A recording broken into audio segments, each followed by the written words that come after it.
Yaani kuna namna ukishafika kwa huyu Yesu tamani kurudi huko duniani tena. Haleluya. Tambua nguvu iliyoko ndani yako ili uweze kuishi maisha ya ushindi. Somo letu la leo ndivyo ambavyo Roho Mtakatifu alikuwa akinielekeza. Siku ya leo nimepata neema ya kuwa kwenye uwepo wa Mungu kwa muda mrefu sana mpaka asubuhi.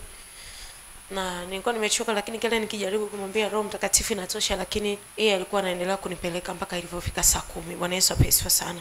Na wakati naomba kuna vitu alikuwa ananifundisha, akinielekeza. Bwana Yesu asifiwe sana. Kwa hiyo na mimi kwa sababu ndicho alichoniambia nikufundishe, nikiachilie, Roho Mtakatifu aliyoko ndani yangu atakuwa anakiachilia ndani yako pia. Bwana Yesu asifiwe sana. Tambue nguvu iliyoko ndani yako ili uweze kuishi maisha ya ushindi. Haleluya. Mwanadamu amegawanyika katika sehemu kuu tatu. Sehemu ya kwanza ni roho, sehemu ya pili ni nafsi, na sehemu ya tatu ni mwili. Bwana Yesu asifiwe sana. Haleluya. Mwanadamu amegawanyika katika sehemu kuu tatu. Sehemu ya kwanza ni roho, sehemu ya pili ni nafsi, na sehemu ya tatu ni mwili. Bwana Yesu asifiwe sana. Mwanzo 1:27. Neno la Mungu linasema Mungu akamuumba mtu kwa mfano wake, kwa mfano wake akamuumba, mwanaume na mwanamke aliwaumba. Bwana Yesu asifiwe sana. Ukija Mwanzo 2:7 anasema kwamba Bwana Mungu akamfanya mtu kwa mavumbi ya ardhi, akampulizia pumzi ya uhai, mtu akawa nafsi hai. Hapa katika Zaburi 1:20, katika Mwanzo 1:27 anasema Mungu akamuumba mtu kwa mfano wa Mungu, alimuumba mwanaume na mwanamke. Bwana Yesu asifiwe sana. Lakini tukija kusoma sura ya 2 mstari wa 7 anasema Bwana Mungu akamfanya mtu kwa mavumbi ya ardhi, akampulizia pumzi ya uhai, mtu akawa nafsi hai. Ukisoma katika sura ya kwanza anasema akamuumba mwanadamu. Bwana Yesu asifiwe sana. Na katika sura ya pili akamfanya mtu kwa mavumbi. Kwa katika uumbaji wa Mungu, Mungu alianza kuiumba roho ya mwanadamu kwanza. Bwana Yesu asifiwe sana. Ndio maana ukisoma kikawaida Roho Mtakatifu asipokufundisha unaweza kujifikiria sasa mbona sura ya kwanza ameshaumba mwanadamu na sura pia anakuja kuumba tena. Bwana Yesu asifiwe sana. Alianza akaiumba roho ya mwanadamu ambaye ndio mtu halisi. Bwana Yesu asifiwe sana. Akaja akaumba mwili kwa mavumbi, akapulizia pumzi yake, ikawa nafsi hai. Bwana Yesu asifiwe sana. Kwa mtu amegawanyika katika sehemu kuu tatu: roho, nafsi na mwili. Bwana Yesu asifiwe sana. Haleluya. Roho ni sehemu inayohusisha mambo ya rohoni yasiyoonekana. Ni sehemu inayohusiana na mwanadamu ambayo inahusisha mambo ya rohoni yasiyoonekana. Bwana Yesu asifiwe sana. Haleluya. Na nafsi na mwili ni sehemu ambayo mwanadamu anahusiana na dunia. Mwili ni sehemu ambayo mwanadamu anahusiana na dunia. Wakati Mungu anamuumba mwanadamu, aliumba roho yake kwanza.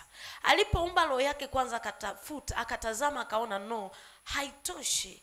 Ili huyu mwanadamu aweze kuoperate katika hii dunia, anahitaji mwili, anahitaji na nafsi. Bwana Yesu asifiwe sana. Kwa akaja sura ya pili, akaumba mwili wa huyu mwanadamu aliyeumbwa katika sura ya kwanza. Na nafsi ni sehemu inayomtambulisha mwanadamu, ambapo kwenye nafsi tunakutana na maamuzi, tunakutana na mawazo. Bwana Yesu asifiwe sana. Tunakutana na zile emotions kwenye nafsi. Huyo ndiye mwanadamu sasa. Bwana Yesu asifiwe sana. Huu mwili unaoona ni kasha lililo kubeba wewe, ambao ndani yako kuna nafsi, kuna roho. Bwana Yesu asifiwe sana. Naomba pay attention kwa sababu watu wengi wao waelewage hivi vitu. Tunafuataga tu mkumbo nafsi, lakini huelewi nafsi ni kitu gani katika sehemu ya mwanadamu. Bwana Yesu asifiwe sana. ni sehemu ya mwanadamu kamili, ni sehemu inayomkamilisha sasa mwanadamu, ambapo hapo ndipo tunakuta kuna hisia zinakuwepo pale, maamuzi. Bwana Yesu apewe sifa sana. Mawazo. Bwana Yesu apewe sifa. Haleluya. Mwanadamu wa kwanza aliumbwa ili aweze kuishi rohoni. Ndio maana Yesu wakati anamuumba Adam na Hawa, the aim ya kuumba Adam na Hawa walikuwa waishi maisha ya rohoni. Ingawa na mwili na nafsi, lakini waopaleti kutokea rohoni. Bwana Yesu apewe sifa sana. Bwana Yesu apewe sifa. Lakini tunaona kwamba kitendo cha mwanadamu kukubali kuongozwa kutokea mwilini kulisababisha mauti.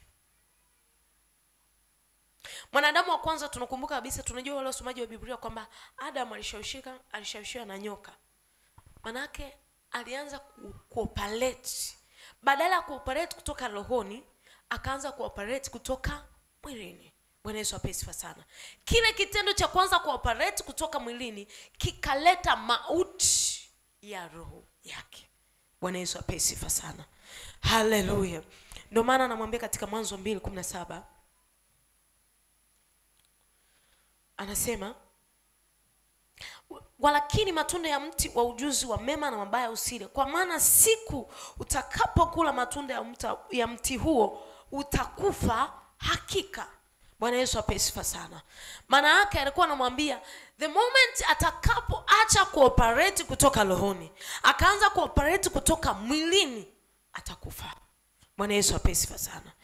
Na tunao Wakristo wengi, tunao wanadamu wengi ambao wanatembea lakini roho zao zimeshakufa. Bwana Yesu apewe sifa sana. Wamebakisha wanaoperate kwenye mwili na kwenye nafsi, lakini roho zao hazifanyi kazi tena. Bwana Yesu apewe sifa sana. Adamu wa kwanza alipotenda dhambi alisababisha mauti. Mauti ya nini? Hatukuona kifa katika mwili, lakini alikufa kiroho. Bwana Yesu apewe sifa sana.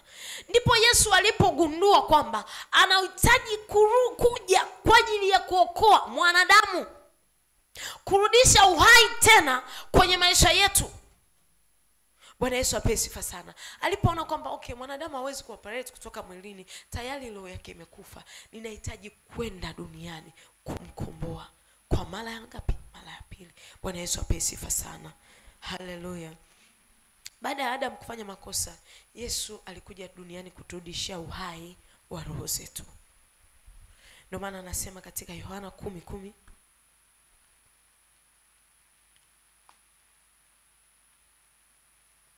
anasema kwamba mwivi haji ila aibe, kuchinja na kuharibu. Mimi nalikuja ili wawe na uzima, kisha wawe nao tele. Asingeleta uzima kama uzima ulikuwepo. Bwana Yesu apewe sifa sana. Maana yake tuliletewa uzima, roho zetu zilirudishiwa nini? Uzima, wakati Yesu alipokubali kufa kwa ajili yetu. Haleluya. Kwa mwanadamu yote ambaye hajamkiri Yesu kuwa Bwana na Mwokozi wa maisha yake, bado hata kama tunamwona anatembea, roho yake imekufa. The moment unapomkiri Bwana kuwa Mwokozi wa maisha yako, roho yako inapata uhai tena. Bwana Yesu apewe sifa sana. Haleluya. Na ili mwanadamu sasa anze kuoperate kutoka rohoni, huyu aliyeokoka, aliyemkiri Bwana kuwa Mwokozi wa maisha yake, kuna vitu muhimu anatakiwa kutambua. Bwana Yesu apewe sifa sana. Haleluya. Kwanza kabisa, tambua nia ya mwili ni mauti na nia ya roho ni uzima. Nia ya mwili ni mauti, nia ya roho ni uzima. Tambua wewe mtu harisi ni roho. Ndio ilianza kufanya nini? Kuumbwa. Bwana Yesu apewe sifa sana. Naomba watu watatu hapa, nataka niwe. Watu watatu.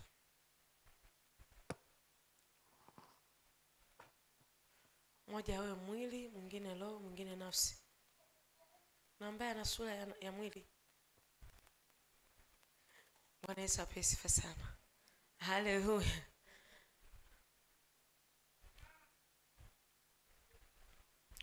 Huyu tuseme ni mwili, huyu ni nafsi, huyu ni roho. Bwana Yesu apewe sifa sana. Haleluya. Sasa hii ni nafsi ambao ndo mwanadamu mwenyewe sasa, ambapo kuna hisia, kuna maamuzi. Bwana Yesu apewe sifa sana. Huyu ni mwili ambao ni kasha, lakini huyu ni roho. Haleluya. Nataka nitoe mfano ili uweze kunielewa. Peana space. Peana space. Sogea kule.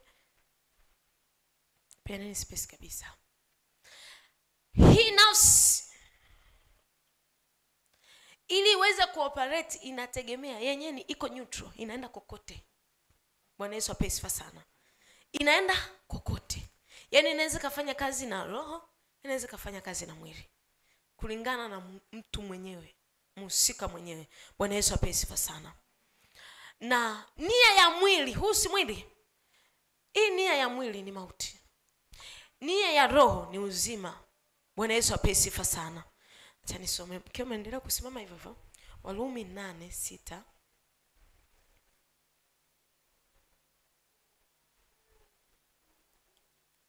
Warumi 8:6 anasema, kwa kuwa nia ya mwili ni mauti, bali nia ya roho ni uzima na amani. Kwa tunaangalia nia ni kusudi la kitu. Bwana Yesu apewe sifa sana. Kwa kusudi la mwili ni mauti, kusudi la roho ni uzima na amani. Bwana Yesu apewe sifa sana. Sasa huyu ambaye ni nafsi, ambao ndo wewe sasa, unaweza kuoperate kutoka kwa huyu ukaoperate na huyu, au ukaoperate na huyu, kulingana na wewe mwenyewe ulivyo. Bwana Yesu apewe sifa sana. Haleluya. Nataka nikutolee mfano. Tumesema mtu halisi si ni huyu hapa. Bwana Yesu apewe sifa sana. Huyu ni nani? Huyu ndo wewe sasa. Ni kama karanga hatusemi lile ganda ndo karanga. Bwana Yesu apewe sifa sana. Kila cha ndani ndio karanga. Kwa huyu ndo wewe. Ndio maana ulianza kuumbwa wewe. Ukisoma katika Mwanzo sura ya 17. Bwana Yesu apewe sifa sana. Alimuumba mwanadamu kwanza, ndipo akaja kumuumba mtu, akampulizia pumzi ya uhai, awe nafsi hai. Maana yake wewe halisi. Ndio maana alipoona mauti imetokea, akamtuma mwanae mpendwa Yesu Kristo arudishe uhai kwa huyu ambaye ndiyo halisi, ndiyo yeye. Bwana Yesu apewe sifa sana. Sasa huyu si mwili. Mwili unahusiana na dunia. Bwana Yesu apewe sifa sana. Mwili si mwili. Tuchukulie mfano, mwili unasikia maumivu ya kichwa. Bwana Yesu apewe sifa sana.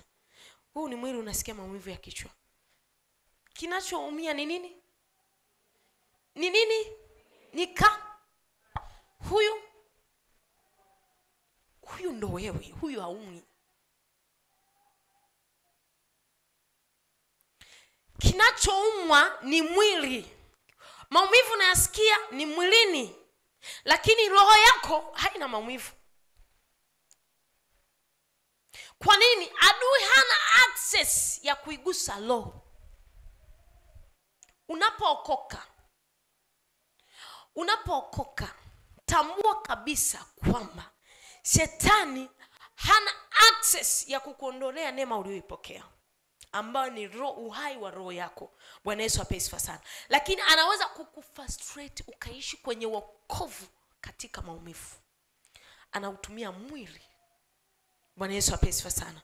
Sasa huu mwili sunauma na depend na reaction sasa ya nafsi. Bwana Yesu apewe sifa sana. Huyu ataanza kusikia tumesema kwamba huyu ndo wewe, ndipo kuna emotions. Utaanza kuhisi. Bwana Yesu apewe sifa sana. The moment unapokea haya maumivu, mnaungana huku. Mwili na roho, mwili na nafsi vimefanya nini? Vimeungana. Roho imebaki yenyewe. Kwa kinachouma ni mwili na nafsi, lakini roho haiumwi. Bwana Yesu apewe sifa sana. Lakini roho haiumwi. Huyu akiwa na mazingira ya kushindwa, kilichoshindwa ni mwili, sio roho yake. Bwana Yesu apewe sifa sana. Rudi mkae, nitawahitaji tena kwa mara nyingine. Wangapi wamenielewa napoongea kwa habari ya mwili na nafsi na roho. Bwana Yesu apewe sifa sana. Nilikuwa nasema hivi, kitu cha muhimu tambua kwamba nia hii ya mwili ni mauti, lakini nia ya roho ni uzima na amani. Bwana Yesu apewe sifa sana. Haleluya. Na tambua kabisa wewe hauwezi kufanya unachotaka. It either wewe sasa ambayo tunakuongelea ni nafsi. It either ufuate roho au mwili. Galatia 5:17.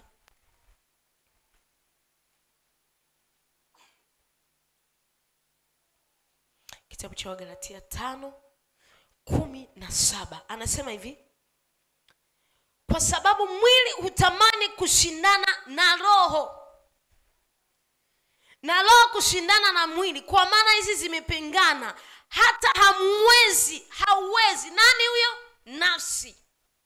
Hamwezi kufanya mnayo yataka. Anasema kwamba kwa sababu mwili ambao tulikuwa umesimama hapa hushindana na roho. Hawendi kupigana, ila wanajua kabisa mwili na roho vinatamani kufanya kazi pamoja na nafsi. Bwana Yesu apewe sifa sana. Haleluya. Kwa mwili Biblia inasema kwamba mwili hushindana na roho, maana yake wanashindania hii nafsi. Wanaushindania mwili. Bwana Yesu apewe sifa sana. Nafsi yako ndiyo inayoshindaniwa. Wewe sasa harisi. Kwa sababu hapa duniani Mungu hawezi kufanya kazi yoyote ile asiposhirikiana na mtu. Bwana Yesu apewe sifa sana. Shetani pia hafanyi chochote asiposhirikiana na mtu. Ndio maana hata Biblia inatuambia kwamba Yuda, shetani akafanya nini? Akamuingia. Maana yake shetani na alianza kumtumia Yuda. Bwana Yesu apewe sifa sana. Anasema kwamba katika Wagalatia, kwa sababu mwili hutamani kushindana na roho. Kwa hiyo unatamani ila hauwezi. Bwana Yesu apewe sifa.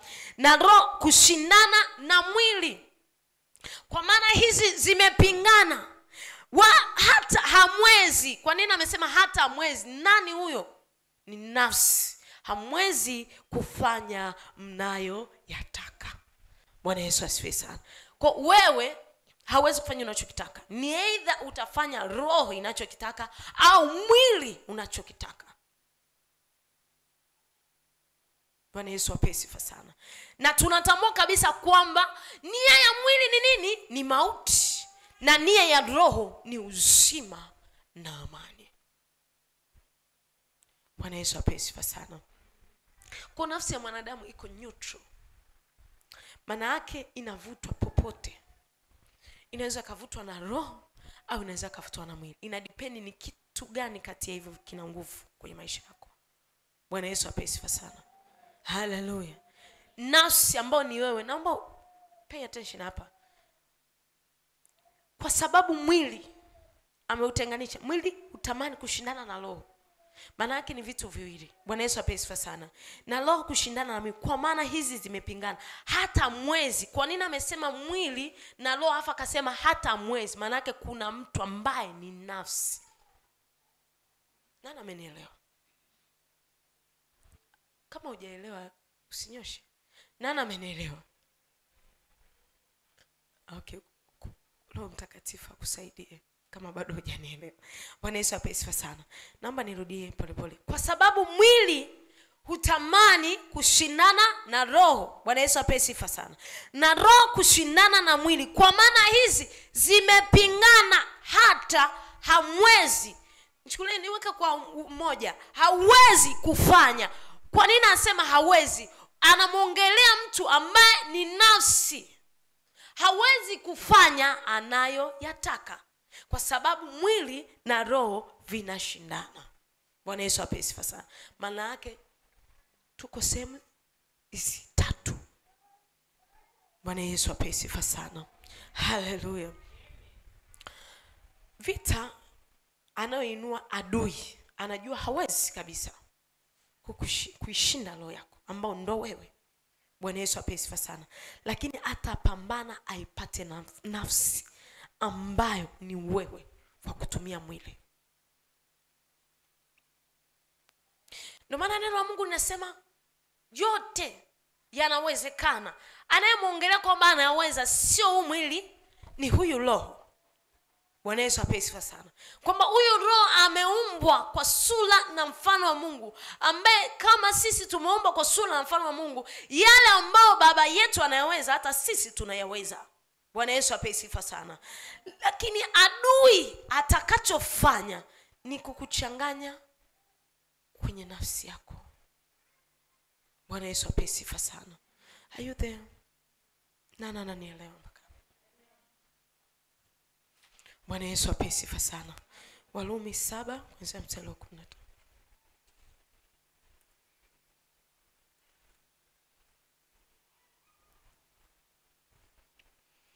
Neno la Mungu nasema, maana sijui nifanyalo.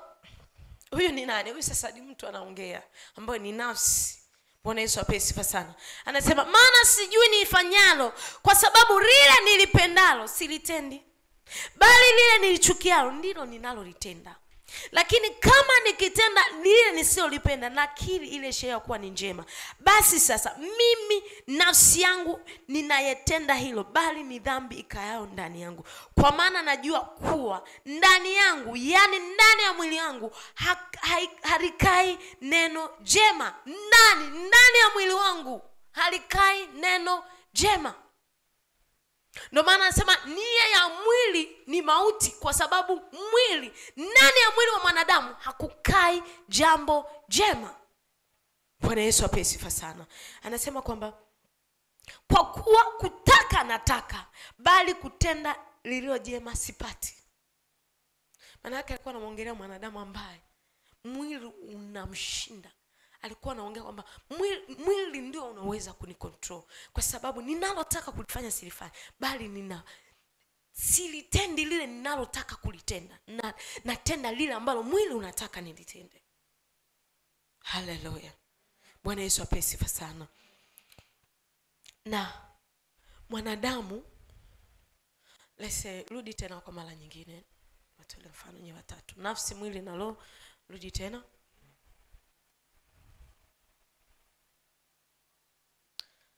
Pene space.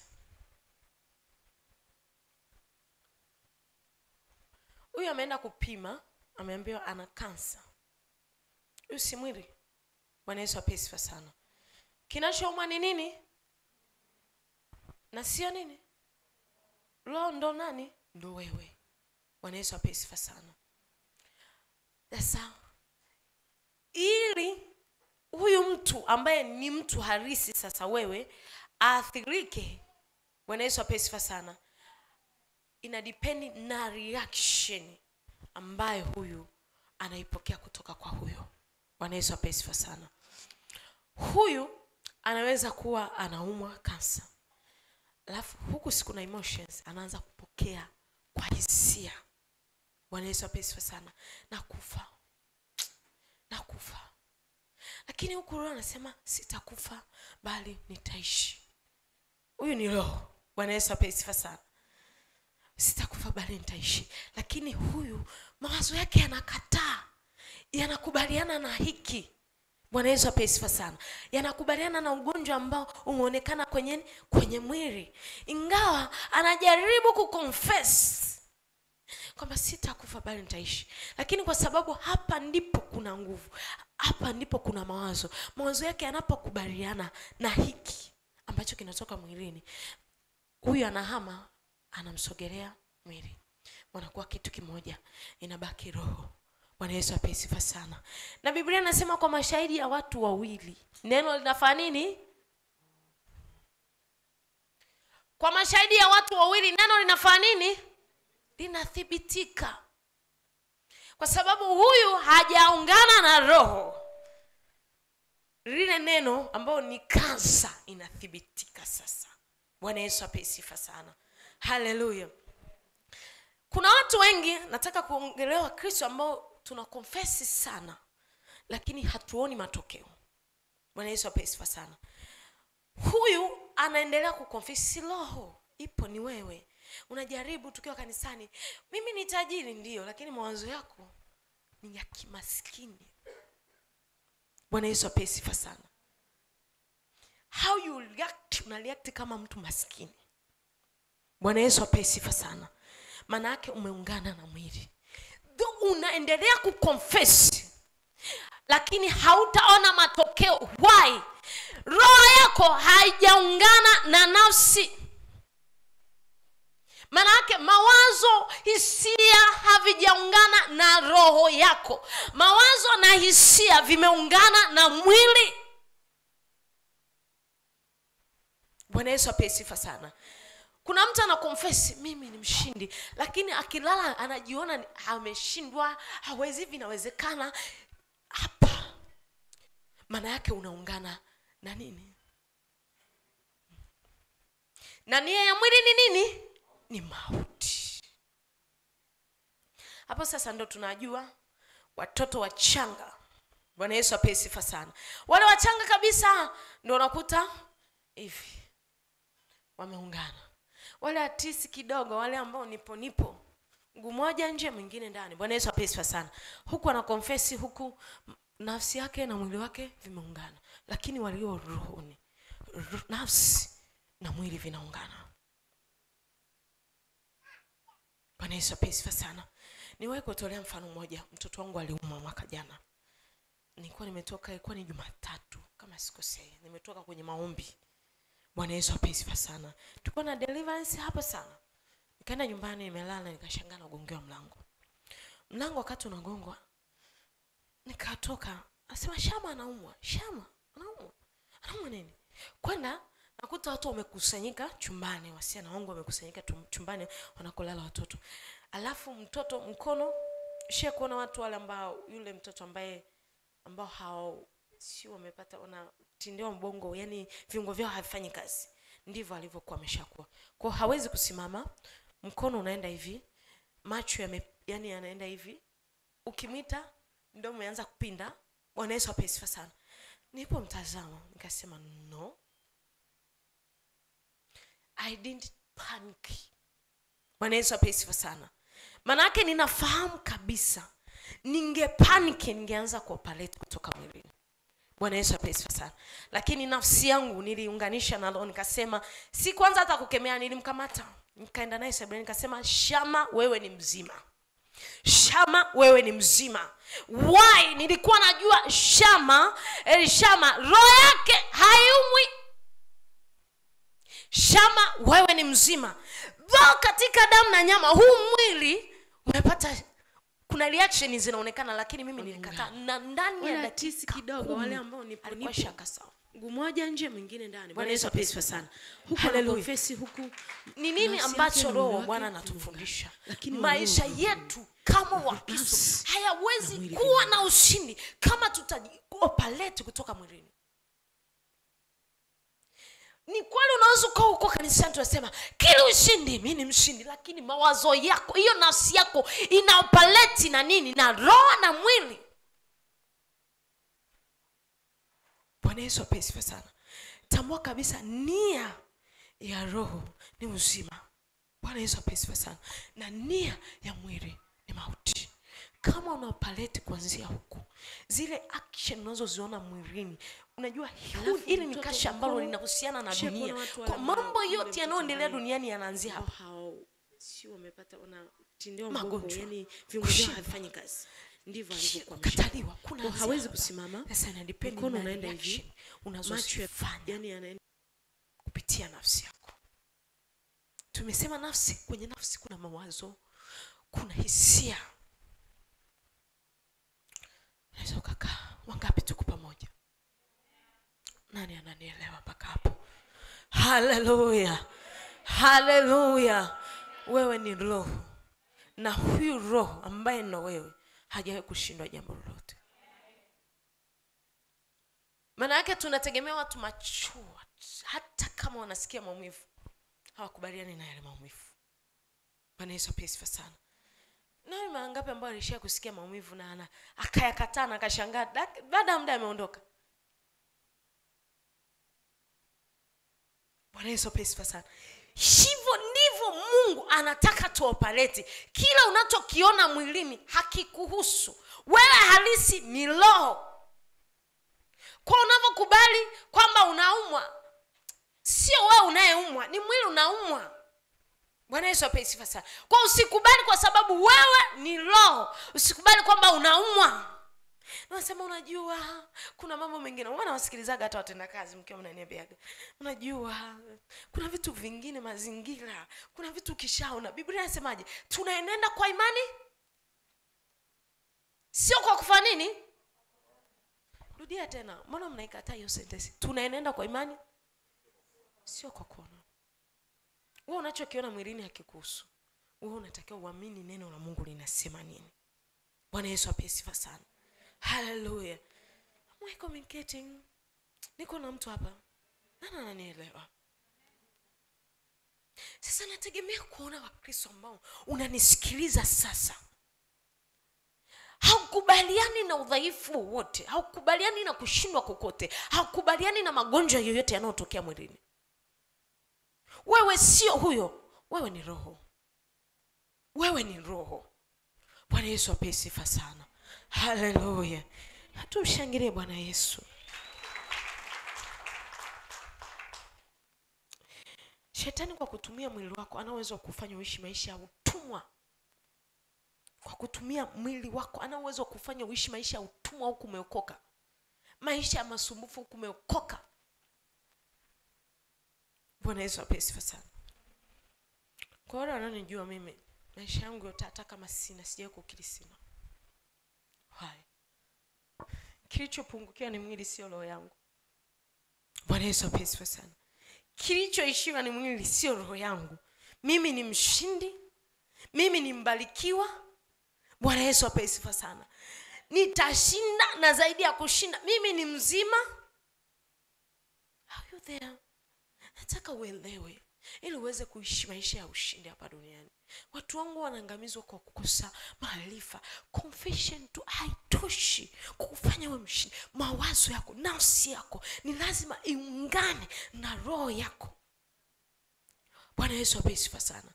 Yaani tunapofundisha nafsi, hakikisha unaiunganisha na roho yako. Huu mwili wacha unachofanya, wacha fanye, yani react unavyotaka. Mimi hayanihusu. Mimi hafanya nini? Hayanihusu. Ninachojua mimi ni mzima. Mimi ni mzima. Bwana Yesu apewe sifa sana. Mimi ni mzima. Watoto wako ni wazima. Wewe ni mshindi. Biblia inasema aliacha utajiri wake akaja katika hali ya utumwa ili wewe ambaye ni nani? Ni roho, uwe tajiri. Wewe sio maskini, acha mawazo ya kimasikini.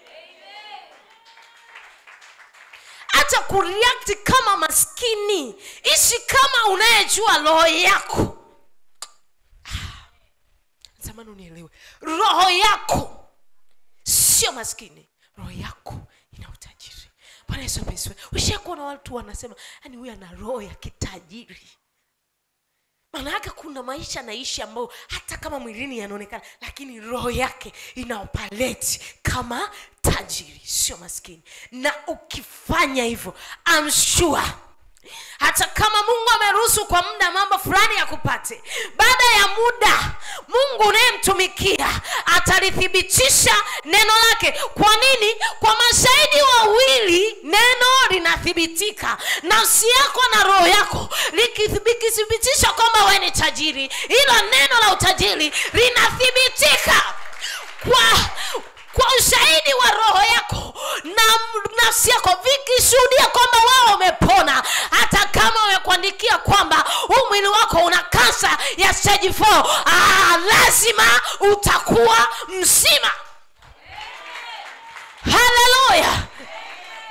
Sitegemee kuona watu ambao umekaa hapa na unasikiliza unawaza mawazo ya kushindwa. Mungu anasema sisi ni washindi. Nani? Wewe ambaye ni nani? Ni roho. Sisi ni washindi na zaidi ya kushinda. Kwa hiyo mazingira ambayo unaona katika mwili yanayokuletea kushindwa, hayo sio wewe. Shetani anatafuta kukutafutia nafsi yako iungane na mwili ili uweze kushinda. Lakini unachotakiwa kutambua, aliyeshindwa ni mwili, sio mimi. Mimi ni mshindi. Mawazo yako na nafsi yako viungane, viseme mimi ni mshindi. Na kwa kinywa cha mashahidi wawili neno linathibitika, wewe utaonekana mshindi. Hallelujah. Am I communicating? I'm speaking to somebody hapa. Ninaongea na watu ambao kichwani zipo vizuri. Hallelujah. Natamani uelewe how to operate kutoka rohoni somereni. Maisha yako hujaombea kuishi katika mwili, ni katika roho. Ndio maana namwambia mwanangu, naomba ufanikiwe kama roho yako ifanikiwavyo. Maana yake roho yako inavyofanikiwa ndivyo na mwili wako unavyofanikiwa. Ndivyo na mwili wako unavyofanikiwa. Bwana Yesu apewe sifa sana. Maana yake unapooperate kutoka mwilini, mwili wako ukishindwa, unasababisha maisha yako yaonekane kushindwa, wakati unaye Kristo ambaye amekupa neema ya uhai tena ndani ya roho yako, alafu unaishi maisha ya utumwa. Ndio mbinguni unaweza kaenda, lakini duniani umeteseka sana. Na hatukuitiwa kuteseka duniani, nikwambia mwana wa Mungu. Bwana Yesu apewe sifa sana. Anataka turithi nchi na kisha uzima wa milele. Mungu hapendi tuteseke. Mungu hapendi tuwe maskini. Mungu hapendi tuishi maisha ya utumwa. Hapendi. Bwana Yesu apewe sifa sana. Ninatamani kama teki kitu chochote utakachokiona mwilini, usiopaleti kuanzia huko, paleti kuanzia rohoni. Upaleti kuanzia rohoni. Maisha yako yaanzie rohoni. Kile neno ninasema ndicho ambacho unatakiwa kukiamini. Tena usiamini tu kwa kinywa, amini kwa roho yako. Kuna wale wanaoconfess ni sawa na bomba, kwamba unateka maji alafu hakuna kitu kinachotoka. Ni kweli kuna bomba, lakini hakuna kitu kinachotoka, huwezi kupata maji. Bwana Yesu apewe sifa sana. Maisha yako yanatakiwa kuungana. Kwa unapokuwa unaamini kuanzia kwenye nafsi yako, nafsi ikaungana na roho, ni sawa na bomba ambalo linatiririsha maji. Bwana Yesu apewe sifa sana. Hallelujah. Hallelujah. Nini kinawafanya watu wafuate mwili baada ya kufuata roho? Warumi 8:5.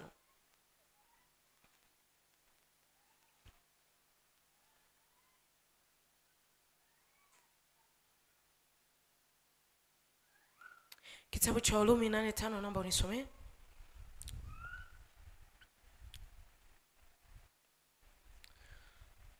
Alishika maiki. Naomba mpe maiki.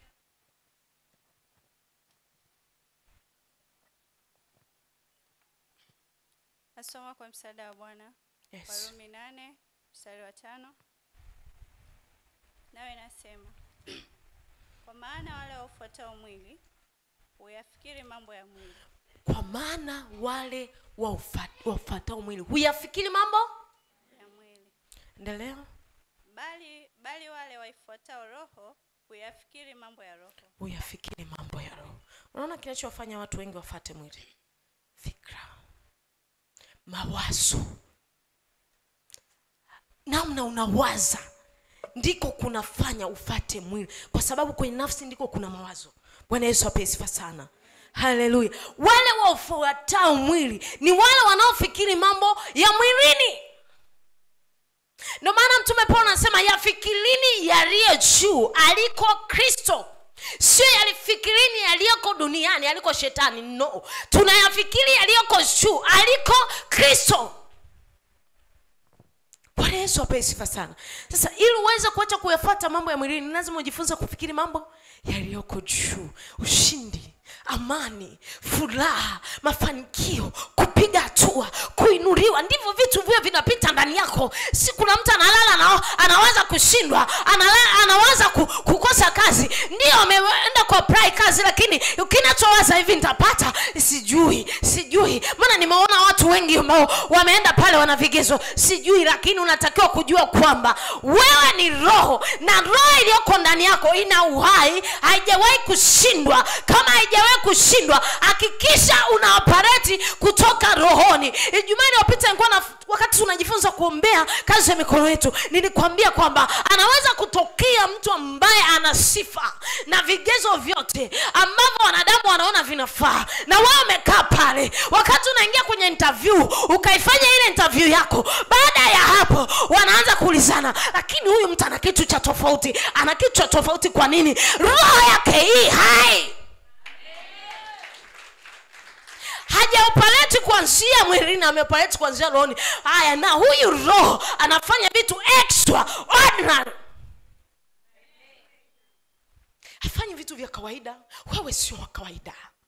Fanya biashara, wewe sio wa kawaida. Uko kwenye hiyo ofisi, wewe sio wa kawaida.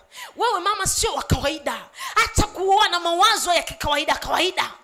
Kuna watu ambao kisema yani ningepewa milioni yani ese nimetoboa. Wewe una mawazo ya kawaida sana. Bado. Haleluya. Fedha na dhahabu ni mali ya nani? Biblia inasemaje? Mbinguni, zile barabara za mbinguni zimetengenezwa kwa dhahabu. Maana yake hivi vitu sisi tunavyoviona vya thamani mbinguni vya kawaida.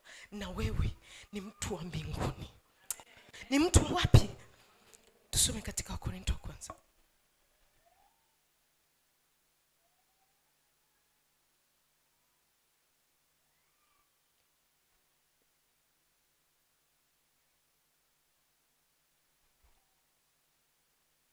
Wakorintho wa kwanza, naomba nisomee kwanza sura 15 48 na 49.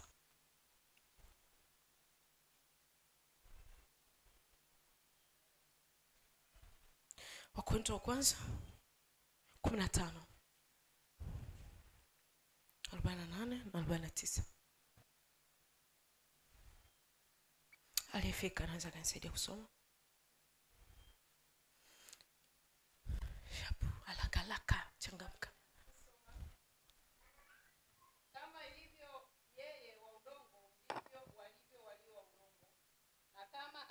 Yeye wa mbinguni ndivyo walivyo wao walio wa mbinguni. Rudia tena. Kama alivyo yeye wa udongo. Yeye wa udongo ni nani? Ndivyo walivyo wao walio wa udongo. Tunaona mwili uliumbwa kwa nini? Udongo. Rudia tena mama. Kama alivyo yeye wa udongo, ndivyo walivyo walio wa udongo. Ndivyo walivyo.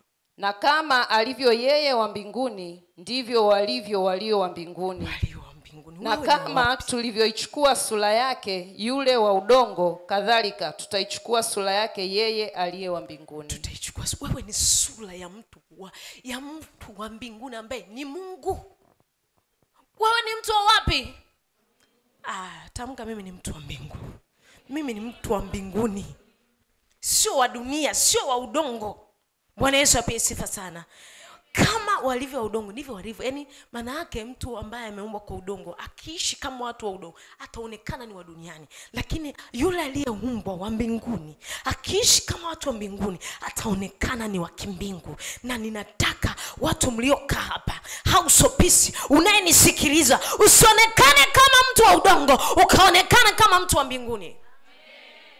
Bwana Yesu apewe sifa sana. Haleluya. Ninaongea na watu. Bwana Yesu apewe sifa sana. Mawazo yako yatoe huku duniani. Maana wale wanaowaza ya dunia ndio watu wa duniani. Lakini wanayewaza, unawaza nini? Sio roho yako na nafsi yako vikiungana vikawaza ushindi. Ninakuhakikishia hata kama umetokea kwenye familia mbaya, hakujawahi kuwa na historia ya mtu aliyeshinda, wewe utakuwa wa kwanza kushinda. Kwa nini? Kwa nini jambo lipilo yeye asilo riweza? Ni nani huyo? Roho yako, ambaye roho yako na Mungu ni kitu hiki kimoja. Kwa nini jambo lipilo yeye asilo riweza? Nataka kuongea na watu ambao mnaumwa. Kuanzia sasa hivi toka kwenye huo ugonjwa. Toka kwenye huo ugonjwa. Wewe humwi. Wewe ni mzima kabisa. Toka kwenye huo ugonjwa. Acha kureact kama mgonjwa. Acha kuwaza kama mgonjwa. Wewe ni mzima. The moment ninavyoongea hapa watu wanapona. Hallelujah. Amen. Hallelujah. Mili inapona. Amen. Mili inapata uhai tena, inapona. Maumivu yanaondoka. Kwa nini? Umeacha kuoperate kutoka mwilini. Unaoperate rohoni. Oh, am I speaking to somebody? Amen. Wewe ni ushindi. Haya mazingira ambayo adui amekuwekea kwamba haiwezekani ni mazingira ya mwilini, lakini roho yako kwake yeye yote. Mangapi? Amesema hili yuko kwenye category kwamba kuna category hii inawezekana, hii haiwezekani. Ni yote yanawezekana kwake yeye aaminie, ambaye huyu nafsi anaweza kuiamini roho inachokisema, ndiye ambaye ataweza mambo yote. Na wewe Mungu akusaidie, roho Bwana akusaidie kuanzia leo uhame kuwa mtu wa mwilini. Amen. Kama mtu wa roho, ukapaleti kutoka roho. Hallelujah. Amen. Hallelujah. Amen. Kwa sababu kuna watu wengine hata wokovu wanaona ni mgumu. Kwa nini? They operating from the flesh. Ukioperate kuanzia mwilini, hata ile kusudi Mungu aliweka ndani yako utaona ni gumu.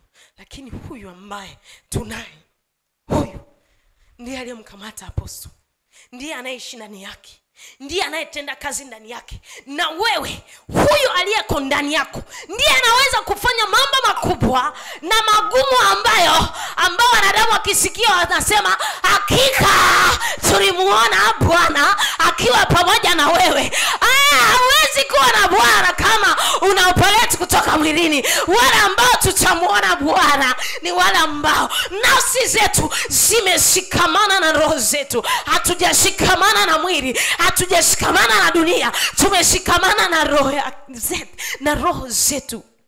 Tutasema nimemona anapendeza, nimemona. Naongea na watu ambao tafika sehemu roho yako imeshikamana na nafsi yako, utakuwa ukimwona nimemona. Changamoto zote ulizokuwa unapitia utashangaa zinayeyuka zenyewe, zinayeyuka. Kwa nini? Kwa kinywa cha mashahidi wawili mwili umekosa shahidi. Amen. Am I speaking to somebody? Roho Bwana kusaidia ili neno lisianguke kwenye udongo mbaya. Ulikamate ukalishi. Bwana Yesu apewe sifa. Hallelujah. Tumshangilie Bwana Yesu jamani. Kitu gani sasa kinaweza kufanya wewe ufuate roho na sio mwili? Yakobo 1:21. Mstari wa 21. Kwa hiyo wekeeni mbali uchafu wote na ubaya uzidio, na kupokea kwa upole neno lile lililopandwa ndani, liwezalo kuziokoa roho zenu. Na kupokea neno lililopandwa ndani yenu, linaloweza kuziokoa roho zenu. Neno lililopandwa, kinachoweza kuiokoa roho yako ni neno lililopandwa ndani yako. Na ndio maana ni muhimu sana. Na umiaga sana nikiona watu ambao they don't like neno la Mungu. Maana yake unataka kuiua roho yako. Bwana Yesu asifiwe sana. Ni neno lililopandwa, sio linalopita. Maana kuna wapitaji hapa, tunaweza tunafundisha, roho Bwana anafundisha, lakini wao unapita. Neno lililopandwa ndani yako ndilo liwezalo kuokoa roho yako. Kwa ni muhimu kama mwana wa Mungu ambaye unataka kuoperate kuanzia rohoni, uwekeze kwenye roho yako. Neno lipandwe, sio liwepo tu linapita, lipandwe, ligeuke kuwa sehemu ya maisha yako. Unajua kuna vitu ukiwa na uhakika, hauna wasiwasi, hauna mashaka, wakati mwingine unashindwa kuoperate kuanzia rohoni. Kwa nini? Hauna uhakika. Neno halijapandwa ndani yako. Neno lipandwe, neno likae ndani yako. Are you there? Kupandwa manake limeweka mizizi. Huwa naambia akisha neno linageuka kuwa sehemu ya maisha yako. Kama unavyojua jinsia yako, ndivyo ujue kwamba mimi ni mshindi. Maana yake hata kitokea mazingira ya kuambia wewe sio mshindi, unajua wewe ni muongo. Why? Mtu anaweza kaambia wewe ni mwanamume wakati mwanamke, ukasema inawezekana, ngoja nikajicheke. Serious? Bwana Yesu, unajijua mimi ni jinsia ya kike, mimi ni jinsia ya kiume, sina haja ya kubishana na mtu. Kwa hata ukifika sehemu ukajua, neno la Mungu linasema na tukijua kama tusikia, tunazo zile haja, toka kwenye level za kawaida fika kwenye level ya kujua kwamba wewe ni mshindi. Kwa nako ukijua hata akija mazingira ambayo yanakufanya uonekana kwamba utashinda, unajua huyu sio mimi ni mshindi. Unajua neno lipandwe ndani yako. Usiwe msikilizaji tu. Soma mstari wa 22. Nitasoma kwa msaada wa Bwana. Lakini iweni watendaji wa neno. Iweni watendaji wa neno. Wala si wasikiaji tu. Sio wasikilizaji tu. Kuna watu wanasikiliza tu. Yaani mradi tu amekuja kanisani, amesikia. Nikiuliza hata Jumapili tujifunza nini, hauna hata mbegu moyoni ya kitu ambacho kimepandwa. Yanaweza sio yale maneno yote, lakini kuna mbegu imepandwa. Bwana Yesu apewe sifa sana. Usiwa msikilizaji, uwe mtendaji, ndipo utaweza kuoperate kuanzia rohoni. Bwana Yesu apewe sifa sana. Soma. Hali mkijidanganya nafsi zenu. Acha hapa, rudi mstari wa 21. Nisomee tena ile mwisho. Kwa hiyo wekeni mbali uchafu wote na ubaya uzidio, na kupokea kwa upole neno lile lililopandwa ndani, liwezalo kuziokoa roho. Neno lililopandwa ndani yenu liwezalo. Neno ambalo linaloweza kukuokoa ni lililopandwa, sio lililopita. Bwana Yesu apewe sifa sana. Sio kwamba umekuwa msikilizaji kwamba hilo neno litakuokoa. Neno linapogeuka kuwa sehemu ya maisha yako, ndipo linaweza kukuokoa. Bwana Yesu apewe sifa sana. Haleluya. Kuna vitu ambavyo ukiviona unajua no never. Yaani mimi nina kawaida, yani nikiona kitu na neno no never. Why? Ninajua kuna neno limepandwa ndani yangu kwamba hakuna mauti kwa uzao wangu kabla wakati ambao Mungu amekusudia. Why? Mungu sio hasara. Hawezi kuruhusu mtoto amezaliwa alafu baada ya miaka 2-3 hata anaondoka hajalishi kusudi. Huyo sio Mungu ninayemfahamu. Hata ukinielewa vibaya, mimi ndivyo ninavyoamini. Amen. Bwana Yesu apewe sifa sana. Mungu sio hasara. Kwa neno limegeuka kuwa sehemu ya maisha yangu. Na imani nini? Imani ni kuwa na uhakika wa mambo yanayotarajiwa. Imani ni bayana ya mambo yasiyoonekana. Na imani huja kwa kusikia kwa neno la Kristo. Na yote yanawezekana kwake yeye aminiye. Haleluya. Kuna watu ambao wanateseka kwa sababu nafsi na mwili vimeungana. Though wewe ni unayo roho na roho yako hii hai, lakini nafsi na roho vimeungana na mwili vimeungana. Umeokoka lakini maisha yako shetani anakutesa, anakusumbua, anakufanya unateseka. Kuanzia leo kataa kuteswa na adui. Kataa kuteseka. Hujaomba kuteseka, sio wewe. Umeumbwa kuishi uzima wa milele, kutoka utukufu hadi utukufu, kutoka utukufu hadi utukufu wa milele. Haleluya. Bwana Yesu apewe sifa sana. Haleluya. Mawazo yako kuanzia leo yaungane na roho yako. Yaungane na roho yako. Na roho yako ndani yako wekeza kwenye neno. Wekeza kwenye neno. Maana yake you cannot die if you stick to the word of God. You cannot die. Biashara yako haiwezi kufa. Hatima yako haiwezi kufa ukiwekeza kwenye neno la Mungu. Bwana Yesu apewe sifa sana. Kitabu cha Warumi 8:13 anasema hivi, kwa maana kama tukiishi kwa kufuata mambo ya mwili, mwataka kufa. Kama ukiishi kwa kufuata mambo ya mwilini, unataka kufa. Bwana Yesu apewe sifa sana. Haleluya. Lakini tukioperate kuanzia roho, sisi hatutakufa bali tutaishi. Biashara zetu zitadumu, watoto wetu wataishi, hatima zetu zitaishi, zitadumu. Bwana Yesu apewe sifa sana. Kwa maana kama tukiishi kwa kufuata mambo ya mwilini, mwataka kufa, bali mkiafisha matendo ya mwili, mtaishi. Utaishi. Utaishi.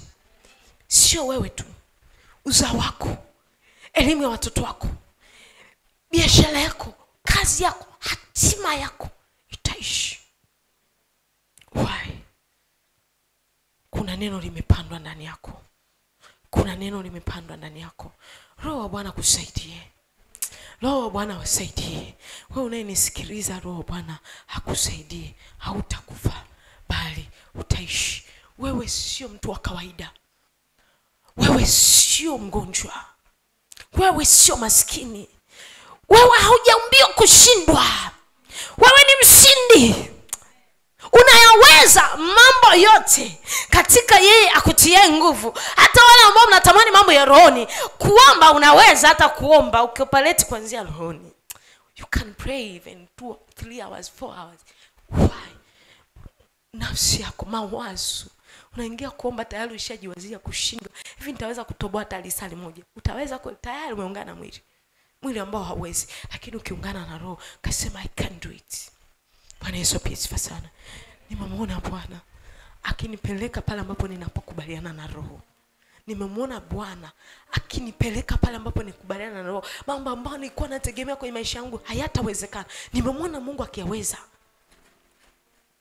Mambo ambayo historia ya kwetu haijawahi kuonekana kama imewezekana, nimemuona Mungu akiyaweza. Why? Mwili wangu umehama, umebaki wenyewe, lakini nina shahidi ambaye ni nafsi yangu inaniambia you can do it Apostle. You can do it. Usiogope yoyote. You can do it. You can do it. Unaweza kwenda. Kwani wanaoenda mimi wanajembea wana vichwa viwili, wana akili mbili, tuna akili moja, tuna vichwa viwili. Kwa nini mtu aende mimi nisiende? Bwana Yesu apewe sifa. Tena mtu wa duniani na mimi na roho Bwana, inawezekanaje? Kuwezekanaje anishinde mtu ambaye hana Roho Mtakatifu na mimi nina Roho Mtakatifu? Na wewe kuanzia leo kataa kushindwa na watu wanaopaleti mwilini. Wewe kuanzia leo mawazo yako yahamie huku, alafu uone kama huyo roho wa Bwana atakufanya kuwa mkia. Anasema sisi sio mikia, sisi ni nini? Ni vichwa. Wewe ni kichwa, wewe ni mshindi, wewe ni mbarikiwa, wewe sio mtu wa kawaida. Natamani unielewe mwana wa Mungu kwamba wewe roho yako haijaandikiwa kushindwa. Haya mazingira unayoona kushindwa, hayo sio wewe. Wewe ni huyo hapa ambaye amesema tunashinda na zaidi ya kushinda. Tumebarikiwa kwa baraka zote za rohoni. Na ndio maana anasema vita vyetu sio katika damu na nyama, ni katika ulimwengu wa roho. Maana yake we are operating kuanzia rohoni, sio mwilini. Ushindi wetu uko katika roho. Ushindi wako uko katika roho, sio katika mwili. Amen. Nani amenelewa? Nani amepata kitu? Nani anajua yeye ni mshindi? Nani anajua magonjwa sio sehemu ya maisha yake? Nani anajua kushinda sio sehemu ya maisha yake? Nisaidie kumshangilia tu Bwana Yesu. Natamani unielewe. Yaani kuna namna ambao nichukue kichwa chako nikiingiza hapa nikwambie wewe unaweza. Hakuumba kwa mtu wa kawaida wewe. Hakuumba kushindwa. Magonjwa sio fungu lako, sio sehemu yako. Wewe ni mbarikiwa. Kwa kupigwa kwake sisi tulipona, sio tutapona. Sio utapona, wewe umepona. Sio tutabarikiwa, wewe umebarikiwa. Tumebarikiwa. Hakusema kwamba nitawabariki, mmebarikiwa. Tumebarikiwa kanisa la House of Peace. Umebarikiwa wewe kwa baraka zote. Hajasema chache, zote za rohoni umebarikiwa wewe.